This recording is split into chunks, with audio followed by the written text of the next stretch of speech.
Di video kali ini saya akan membahas tentang bagaimana mengendalikan rasa iri. Perkenalkan, nama saya Aditya Darmawan. Setiap harinya saya berprofesi sebagai software developer. Saya juga punya channel ini. Di channel tersebut saya membagi hal-hal yang berhubungan dengan software development. Dan khusus untuk channel ini adalah media saya berbagi pengalaman tentang kehidupan dan juga self development. Saya mau ceritain, ada seseorang namanya Joni. Joni ini baru lulus SMA. Terus dia apply beasiswa, katakanlah ke luar negeri bersama teman-temannya. Teman-temannya pada lolos, tapi Joninya enggak. Tapi pada akhirnya dia kuliah, tetap kuliah. Kemudian setelah lulus dia kerja. Dia bekerja katakanlah selama 5 tahun. Sementara selama 5 tahun itu dia merasa karirnya begitu-begitu aja. Nggak ada perubahan, nggak ada kemajuan. Hanya menjalankan rutinitas aja. Sementara teman-temannya itu udah pada naik level. Ada yang jadi wirausaha, ada yang jadi profesional. Sementara dia cuma karyawan staf biasa. Oke lah, kemudian dia berhenti jadi karyawan dan menjadi pengusaha. Dia merintis usaha sampai dia jalani itu selama beberapa tahun. Tapi dia merasa usahanya itu ya menghasilkan, tapi nggak seberapa gede untungnya. Hanya cukup untuk dimakan, ya untuk kebutuhan sehari-hari habis. Sementara teman-temannya yang juga wirausaha, itu lambat laun usahanya gede, makin gede, dan makin untung banyak. Bisa beli mobil, bisa beli rumah, bisa jalan-jalan ke luar negeri. Sementara si Joni buat makan aja udah bersyukur. Dan kalau kamu merasa bahwa si Joni adalah kamu, maka saksikan video ini karena ini buat kamu dan para Joni. Untuk mengendalikan rasa iri, kita itu harus tahu dulu apa sih iri itu. Iri dalam bahasa Arab adalah hasad. Nah, hasad ini terbagi menjadi dua. Ada hasad hakiki dan hasad majazi. Dari dua jenis hasad ini, yang bisa diatasi adalah hasad majazi, yaitu ketika kita menginginkan sesuatu, tapi tidak disertai dengan keinginan kita agar nikmat itu hilang dari orang yang kita iriin itu. Sementara kalau hasad hakiki itu, mohon maaf, meskipun kamu nonton video ini sampai selesai, itu nggak akan sembuh. Yang bisa nyembuhin adalah orang yang lebih profesional. Sementara saya bukan psikiater, saya bukan ustadz. Jadi kalau kamu merasa bahwa kamu punya hasad hakiki, mending segera hubungi orang yang lebih ahli. Atau kalau kamu mau nonton video ini sampai selesai, silahkan. Kalau kita memperhatikan dari cerita si Joni tadi, sebenarnya gak iri itu susah. Saya ulangi lagi, tidak iri itu susah. Kita itu pasti ada kecenderungan untuk iri, seperti halnya si Joni. Karena kita kan makhluk sosial, saling berinteraksi dengan orang lain. Dan kita juga sebagai manusia punya keinginan untuk memiliki ini, mencapai itu. Dan ketika orang lain yang mencapainya, maka akan ada perasaan iri, meskipun sedikit, tapi pasti ada. Oleh karena itu, kita nggak bisa menghilangkan rasa iri itu karena itu manusiawi. Saya katakan itu manusiawi, iri itu manusiawi. Hanya saja kita tidak boleh dikalahkan dengan rasa iri itu. Kita harus bisa mengendalikannya. Karena kalau kita nggak mengendalikan, semakin iri itu semakin tersiksa. Apalagi sekarang ini sosial media udah macam-macam. Dulu paling adanya Facebook. Kalau sekarang ada Instagram, ada TikTok. Di WhatsApp pun kita juga bisa lihat status teman-teman dekat kita. Pencapaian-pencapaian mereka. Itu malah lebih kelihatan. Misal teman baru dapat promosi jabatan, teman baru beli villa, baru jalan-jalan.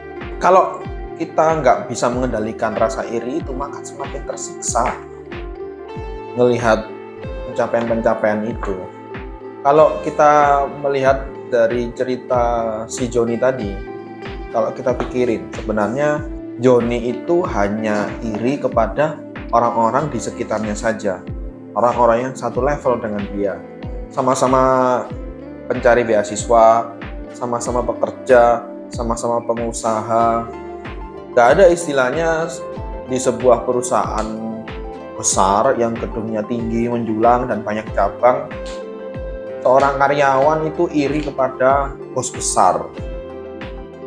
Pasti si karyawan juga tahu diri bahwa memanage perusahaan yang sedemikian besar itu juga nggak mudah. Dan si karyawan itu juga merasa nggak mampu. Makanya dia juga nggak akan iri kepada orang yang dia sendiri itu nggak mampu. Joni dan kita itu akan iri ketika kita melihat orang yang sama dengan kita, yang sama levelnya, tapi mendapatkan sesuatu yang lebih. Saya nggak bilang pasti iri, nggak. Sesama karyawan pasti iri, sesama pengusaha pasti iri, sesama mahasiswa pasti iri, nggak. Sesama pedagang pasti iri, nggak. Tapi saya katakan berpotensi iri, kemungkinan besar. Jadi kalau nggak iri ya nggak apa-apa. Tapi kalau iri ya itu wajar, manusiawi. Yang paling penting adalah jangan sampai rasa iri atau hasad tadi itu mengendalikan kita, sehingga mempengaruhi keputusan-keputusan yang kita buat. Tips yang akan saya berikan ini itu murni dari pengalaman saya. Jadi bisa dikatakan berhasil 100%. Tapi tentu saja belum tentu berhasil diterapkan oleh orang lain. Jadi makanya kalau misalnya teman-teman merasa ada yang tidak setuju, atau mungkin punya ide bagaimana caranya, bisa tulis di kolom komentar. Kenapa saya katakan jangan sampai kita dikendalikan oleh rasa iri? Karena pada dasarnya ketika kita melakukan apapun hanya karena iri dengan orang lain, itu nggak akan selesai, nggak akan ada habisnya, dan kita akan capek sendiri karena ekspektasi kita itu nggak ada batasnya. Dan saya juga pernah mendengar sebuah hadis dari Abu Hurairah radhiyallahu anhu bahwasanya Nabi Muhammad SAW bersabda, jauhilah hasad atau dengki, karena hasad dapat memakan kebaikan seperti api memakan kayu bakar. Jangan sampai segala hal baik yang kita usahakan itu akan hancur, akan runtuh, akan hilang hanya karena rasa iri kita kepada orang lain. Oke, kita sampai ke cara ya. Cara yang pertama, dan ini adalah cara yang paling utama. Kunci untuk mengendalikan rasa iri adalah dengan bersyukur. Wah, pasti kamu udah pesimis dulu. Ya, kalau itu mah aku juga udah tahu. Gak usah dikasih tahu juga udah tahu kalau kuncinya itu bersyukur. Gue tuh udah bersyukur. Mungkin ada yang seperti itu. Ini memang teori. Sekarang tinggal prakteknya aja. Susah. Ya emang susah, betul. Saya sendiri juga mengakui bahwa bersyukur itu susah. Tapi ada yang lebih susah lagi, yaitu nggak bersyukur. Aku udah bersyukur tapi kok nggak berhasil. Nah, seperti ini. Kita harus tahu dulu apa sih syukur itu. Dan kalau kita udah tahu, pasti ternyata selama ini saya belum bersyukur.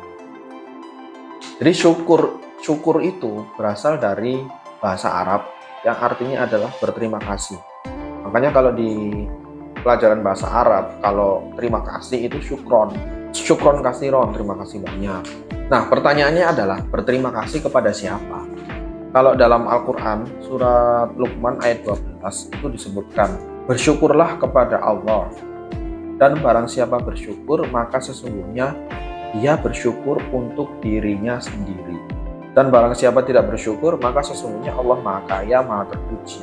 Dari ayat ini kita diberitahu bahwasanya yang butuh syukur itu kita sendiri. Kita nggak bersyukur kepada Allah pun, Allah itu tetap Maha Kaya, Maha Terpuji. Syukur itu akan kembali ke diri kita. Makanya ketika kita bersyukur, itu sebenarnya kita sedang berterima kasih kepada diri kita sendiri. That's the point. Jadi fokus dari rasa syukur itu adalah kita, diri kita. Apakah kita sudah berterima kasih kepada diri kita sendiri, berterima kasih kepada diri sendiri atas apa yang sudah dicapai selama ini? Tidak harus hebat dan tidak harus membanding-bandingkan dengan orang lain. Jadi bersyukur itu bukan tentang aku masih lebih baik dari dia, bukan. Tapi bersyukur itu tentang alhamdulillah aku bisa sampai di titik ini. Aku memang gak hebat, tapi terima kasih buat diriku sendiri yang masih bertahan sampai saat ini. Karena sebenarnya hidup itu sebenarnya nggak pernah semakin mudah. Kita aja yang lebih kuat. Lika-liku kehidupan sampai saat ini. Saya pernah baca sebuah hadis seperti ini. Nabi Muhammad SAW bersabda, barang siapa yang melewati pagi harinya dengan perasaan aman dalam rumah, sehat badannya, dan memiliki makanan untuk hari itu, maka seakan-akan ia telah memiliki dunia dan seisinya. Waktu saya membaca hadis ini kali pertama itu saya nggak paham. Apa sih maksudnya ini? Kenapa hal seperti itu aja harus bersyukur? Karena ternyata ketika kita itu bersyukur dengan hal yang sedikit, kita akan bisa bersyukur ketika kita mendapatkan sesuatu yang lebih banyak lagi. Kalau kita nggak bersyukur dengan sesuatu yang sedikit, maka meskipun kita udah sukses, udah melampaui pencapaian yang kita idam-idamkan, kita nggak akan pernah puas dan nggak akan pernah menikmati. Kita boleh belum sukses, nggak masalah kita belum sukses, nggak masalah kalah dalam kompetisi, nggak masalah kalau Joni itu nggak dapat beasiswa ke luar negeri, toh dia masih bisa kuliah di universitas lokal, meskipun dengan biaya sendiri, meskipun harus menunda selama beberapa tahun sejak lulus SMA. Toh si Joni masih bisa kuliah. Nggak apa-apa, 5 tahun kerja masih jadi staff. Selama jadi staff, dia nggak kekurangan apapun. Dia masih diberi kesehatan, dan juga masih bisa menikmati jalan-jalan meskipun nggak jalan-jalan yang mahal, tapi seenggaknya dia masih bisa jalan-jalan. Dia masih bisa bertamasya, masih bisa menikmati. Nggak apa-apa, usahanya itu nggak untung gede, tapi kan tetap untung. Masih bisa buat menghidupi keluarga, dan juga masih bisa buat menghidupi karyawan. Jadi kita itu nggak dengan sesuatu yang hebat yang pernah kita lakukan, nggak perlu.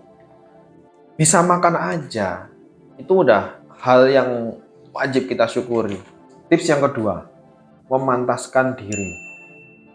Seperti halnya si Joni tadi. Joni nggak lolos beasiswa. Kira-kira apa yang membuat dia nggak lolos? Kenapa teman-temannya bisa lolos? Dia masih kurang fasih berbahasa Inggris. Maka caranya adalah dengan kursus bahasa Inggris, dengan memperdalam bahasa Inggris. Kenapa si Joni nggak pernah dapat promosi jabatan? Ternyata dia kurang proaktif. Nah, supaya bisa dapat promosi, maka Joni harus proaktif. Joni harus lebih giat, dalam arti nggak hanya memikirkan tentang pekerjaannya saja, tapi juga perusahaan yang dia bekerja di situ, strategi perusahaan, ide-ide, dan sebagainya. Kenapa usaha si Joni gitu-gitu aja, nggak maju-maju? Ternyata produknya juga begitu aja, dan layanan purna jualnya juga masih kurang. Caranya adalah dengan macam-macam, bisa ikutan workshop, misal workshop UMKM, atau kumpul-kumpul bersama para pengusaha sehingga mendapatkan insight, mendapatkan wawasan, macam-macam. Itulah cara memantaskan diri. Jadi nggak sekedar iri boleh, karena itu manusiawi. Tapi jangan terlalu larut dalam rasa iri itu. Kita cari tahu kenapa mereka bisa. Bukan berarti kita jelek, bukan berarti kita nggak mampu, enggak. Sukses itu bukan perkara bisa atau nggak bisa, tapi perkara layak atau tidak layak. Kalau kita layak, pasti kesuksesan itu akan datang dengan sendirinya. Tapi kalau belum layak, meskipun kita mendapatkan apa yang kita inginkan, maka sesuatu itu juga akan pergi lagi kalau kita nggak bisa menghandle. Misalnya kayak gini deh, si Joni tadi, kita kembali ke si Joni tadi. Dia lolos beasiswa, meskipun bahasa Inggrisnya belepotan. Ternyata setelah di negara asal, katakanlah di mana, Finlandia, dia nggak paham, dia nggak bisa berkomunikasi. Akhirnya apa? Nilainya jelek. Terus kemudian dia dikembalikan lagi setelah semester 1. Balik lagi ke Indonesia, beasiswanya batal. Bisa aja sih dia pada akhirnya belajar bahasa Inggris, ya bisa jadi. Kalau itu yang terjadi, maka itu disebut hoki atau keberuntungan, dan itu nggak bisa kita prediksi. Pepatah Cina itu ada yang bilang 30% keberuntungan, 70%-nya adalah kerja keras, atau bisa dikatakan memantaskan diri. Ketika kita itu pantas, maka peluang untuk sukses, peluang untuk mendapatkan apa yang kita inginkan itu menjadi lebih besar. Hidup itu bukanlah kompetisi. Jadi kalau misalnya kita melihat teman kita itu lebih sukses, kemudian kita iri, kemudian kita merasa, wah, aku juga harusnya sukses juga. No, bukan seperti itu. Kita nggak sedang berlomba. Jadi kalau misalnya dia sukses, ya udah sukses aja. Kita ucapkan selamat. Nggak sukses pun, kita masih bisa kok melewati hidup, kita masih bisa kok bahagia. Fokus on your happiness. Selama kita terus membanding-bandingkan dengan orang lain, maka kita nggak akan ada selesainya. Mendingan kita cari tahu kenapa dia bisa sukses. Apa sih langkah-langkah yang dia ambil sehingga dia bisa sukses. Kita akan sukses dan mungkin juga enggak, tapi nggak masalah. Karena kita kan udah berusaha. Makanya saya katakan bersyukur itu kuncinya. Syukur yang saya maksud di sini adalah berterima kasih kepada diri kita sendiri. Yang ketiga, buang semua hal-hal toksik. Apapun hal-hal yang bikin kita jadi iri, yang memantik rasa iri, mending kita buang, mending kita singkirkan. Kalau misalnya sosial media membuat kamu jadi iri dengan kesuksesan orang lain sehingga kamu masih belum bisa mengendalikan iri itu, terus kamu berpikir, wah iya ya, aku nggak sukses, aku kayak gini, mending kamu uninstall sosial media, atau kalau nggak ya unfollow aja, unfollow teman aja. Meskipun itu teman dekat nggak masalah, toh nggak ada istilahnya unfollow teman itu berarti tidak berteman lagi, enggak. Yang penting kan di dunia nyata kita masih berteman. Saya katakan sekali lagi, buang semua hal-hal toksik, termasuk sosial media. Kata-kata motivasi yang oke lah, bagi beberapa orang itu membakar semangat. Tapi kalau bagi kamu itu adalah racun, singkirin dulu. Karena kata-kata motivasi itu kan bukan kebenaran mutlak. Jadi kalau misalnya ada satu kata motivasi nggak sesuai, ya udah nggak usah di. Misal ada satu kata motivasi yang katanya itu dari Bill Gates. If you were born poor, it's not your mistake. If you die poor, it's your mistake. Kalau kamu terlahir miskin, itu bukan salahmu. Tapi kalau kamu mati miskin, itu salahmu. Sejak kapan orang miskin kaya itu salah? Sejak kapan itu jadi dosa? Kalau kamu percaya dengan kata-kata motivasi itu, kemudian kamu sekarang hidupmu masih begini-begini aja, sehingga kamu merasa itu salahmu, mending kamu buang itu kata-kata seperti itu. Kalau buat orang lain itu bukan hal toksik, ya nggak apa-apa. Tapi kalau itu hal toksik, ya nggak usah dianggap. Saya bilang sekali lagi, itu bukan hal yang buruk. Makanya saya bilang itu positif. Tapi kalau itu jadi toksik buat kita, itu jatuhnya jadi toxic positivity. Seakan-akan bagus, tapi ternyata enggak. Buat diri kita, nggak akan bisa menghilangkan rasa iri kita.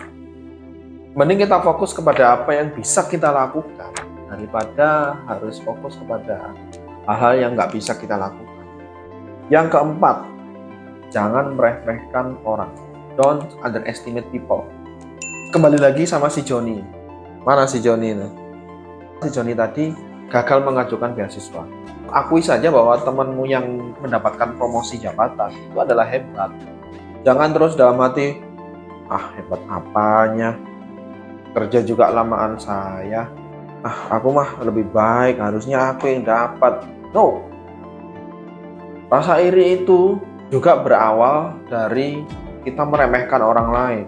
Pas mengajukan beasiswa, paling mereka nggak bakal ada yang dapat. Saya kan nilainya bagus-bagus semua, saya kan cemerlang. Ternyata malah mereka dapat, lolos beasiswa, sedangkan si Joni enggak. Berawal dari rasa meremehkan, akhirnya si Joni jadi iri kepada temannya. Kemudian yang kelima, dan ini adalah yang terakhir, bisa jadi ada orang yang iri juga sama kamu. Dalam kasusnya Joni, bisa jadi ada teman-temannya Joni yang iri sama Joni waktu dia gagal mengajukan beasiswa.